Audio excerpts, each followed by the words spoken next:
দর্শক বন্ধুগণ আসসালামু আলাইকুম। আমি ওবায়দুর রহমান বিভিন্ন সময় বিভিন্ন রকম যন্ত্রপাতির ভিডিওর উপস্থাপন করে থাকি। আমার সামনে দেখতে পাচ্ছেন মিনি রাইস মিল। এই রাইস মিল আমাদের দেশের মানুষের কাছে বেশ পরিচিতি লাভ পেয়েছে। অল্প মূলধন নিয়েও পরিবার পরিজন নিয়ে ভালো থাকা যায়। আমি বলতে পারি এই মেশিনের সহযোগিতাই সম্ভব। আমাদের দেশের নিম্নবিত্ত থেকে মধ্যবিত্তের মধ্যের মানুষ তারাই এই যন্ত্রের সঙ্গে যুক্ত হয়। তবে দর্শক ভাই অনেক দূর থেকে আসছেন এবং মেশিন গ্রহণ করবার জন্য ভাইরা কিভাবে আসছেন এবং এই মেশিনটি ওনারা কি কি করে দেখলেন, কি কি কাজ করা যায় সেই সব বিষয় নিয়ে কথা বলবো। ভাইজান আসসালামু আলাইকুম। ওয়ালাইকুম আসসালাম। আপনি ভালো আছেন? আলহামদুলিল্লাহ। আপনার পরিচয়টা? আমার গ্রাম হারংচালা, সাগরদিঘি, ঘাটাইল, টাঙ্গাইল। আমি বিভিন্ন সময় আপনার ভিডিও দেখতাম। ভিডিও দেখে বিশ্বাস হইলো যে আপনার দেখে ভালো লাগলো, কথাবার্তায় সবকিছু মিলে বেশি যে আপনি ভিডিও করছেন, আমি ওই ভিডিওর সাথে আমি মিল পাইছি। আপনারা আগে নিয়ে আসছেন, থাকার জন্য জায়গা দিচ্ছেন, খাওয়া হয়েছেন। আপনি আসার পরে এই যন্ত্র সম্পর্কে কতটুকু বুঝে নিতে পারছেন? আলহামদুলিল্লাহ। আমি দেখলাম ধান ভাঙাই দিলেন, ডাল ভাঙাই, চাল ভাঙাই দিলেন, গম থেকে আটা বানাই দিলেন, গ্রাইন্ডার করে দিলেন। তাতে আমি আমার ধারণা হয়েছে আমি যেভাবে দেখলাম, যেভাবে আমার শিখাই দিলেন, আমি শিখলাম, আমার মনে হয় যে আমি চালাতে পারবো। আলহামদুলিল্লাহ। এই মেশিন চালানোর জন্য কোনো অপারেটর প্রয়োজন নেই। পাশাপাশি আমি দর্জি কাজ করি, ছোটখাটো মুদির দোকানও আছে। মুদির দোকান একটু কমাইছি, দর্জি দোকানটা করছি। আবার পাশাপাশি আমি এটা রাখতে চাইতেছি যাতে আমি আর একটু ভালো থাকতেছি, কারণ এটা আমাদের কোনো অপারেটর লাগে না। এই মেশিনটি যারা গ্রহণ করবে তাদের ক্ষেত্রে এমনটা বুঝে নেওয়া উচিত। আমার ধারণার মতোই আমি আসছি, কারণ এত অনলাইনে আমার বিশ্বাস নাও হতে পারে। আপনার কথার সাথে আমি মিল পাইছি, অন্য সাথে আমি মিল পাই নাই, ভরসা পাই নাই, যার জন্য আসছি। তবে অনলাইনে আমি নিতে পারতাম, আমি দেখে নিলাম, এটা আমার জন্য ভালো মনে হয়।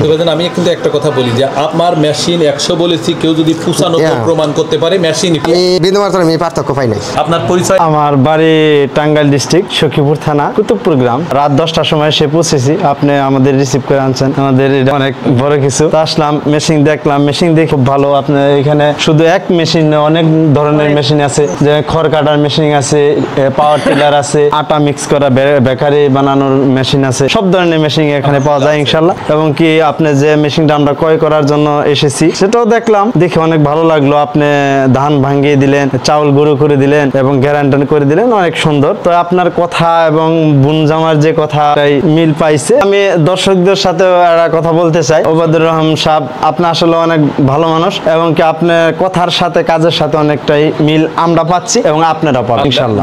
অনেক ধন্যবাদ আপনাকে। সম্মানিত দর্শক বন্ধুগণ, আসলে এমন একটা দেশে বসবাস করি যে দেশের আয়তন 56,000 বর্গমাইল, কিন্তু মানুষের সংখ্যা 20 কোটির ঊর্ধ্বে। ঘনবসতিপূর্ণ দেশে আমাদের অর্থনৈতিক অবস্থা সম্পর্কে আমরা সবাই জানি। পরিবার পরিজন নিয়ে প্রত্যেকেই ভালো থাকতে চাই। এই ভালো থাকবার জন্য আমরা কত না কাজের সঙ্গে যুক্ত হচ্ছি, কত ভাবে মানুষের প্রতারণার ফাঁদে পড়ছি, বিভিন্ন ভাবে জিতে যেমন যাচ্ছি, ঠকেও কিন্তু যাচ্ছি। আমি খুব সহজভাবে আপনাদের বলতে পারি, অসংখ্য মানুষের কাছে আমি এই সব গল্প শুনি। আমি মানুষের কাছ থেকে তার হৃদয় নিংড়ানো ভালোবাসার কথা, তার আবেগ ঘন কথাগুলো জানতে চাই। কিন্তু এই দেশের সবাই যে উপকৃত হচ্ছে আমাদের মতো মানুষের দ্বারা তা কিন্তু নয়। অনেক মানুষ ক্ষতিগ্রস্ত হচ্ছে, আর এমন মানুষ ক্ষতিগ্রস্ত হচ্ছে যাদের এই অর্থটা খুব কষ্ট সংগ্রাম করে তাদের একত্রিত করতে হয়। এই অর্থটা যখন তারা বিনিয়োগ করে, যখন তারা উদ্যোক্তা হন, সেই উদ্যোক্তা হওয়া থেকে যখন ব্যর্থ হয়ে যায়, তাদের হৃদয়ের ভাষা যদি আমরা বুঝতে পারতাম তাহলে মানুষের সাথে আমরা প্রতারণা করতাম। কিন্তু আমরা মুখের বলা কথার সঙ্গে যদি বাস্তবের মিল রাখতাম তাহলে আমাদের এই বাংলাদেশ